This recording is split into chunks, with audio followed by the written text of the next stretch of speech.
ప్రియమైన మా పరలోక తండ్రి యేసుక్రీస్తు ప్రభు పరిశుద్ధ నామమును బట్టి మీ సన్నిధికి వస్తున్నాం దేవా. ఈ ఉదయకాలన ఎక్కడైతే ఇద్దరు ముగ్గురు మీ నామంలో కూడి ప్రార్థన చేస్తారో అక్కడ మీరు ఉంటానా దేవా.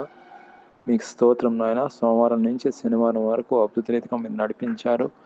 నూతన నెలలో నవంబర్ నెలలో ప్రవేశపెట్టారు అయ్యా. మీకు స్తోత్రం నాయన. ఎన్నో తేదీ చూడడానికి మీరు ఇచ్చిన కృపను బట్టి దయను బట్టి మీకు స్తోత్రం నాయన. తండ్రి ఎవరైతే ఏకీభవిస్తున్నారో వాళ్ళందరినీ జ్ఞాపకం చేసుకోండి, దర్శించండి, ప్రతి అవసరం తీర్చండి. ప్రత్యేకంగా ఎవరైతే ఈ సమయంలో అనారోగ్యంతో ఉన్నారో వాళ్ళకి స్వస్థత దయచేయండి. ఆర్థికంగా ఇబ్బందులు ఉన్నారో వాళ్ళకి ఆర్థికంగా అన్ని విషయంలో ఆదుకోండి, కృప చూపించండి. అదేవిధంగా ఎవరైతే ఈ సమయంలో ప్రత్యేకంగా నాయన దూర ప్రాంతం వెళ్తున్నారో వాళ్ళకి సుఖన ప్రయాణం దయచేయండి.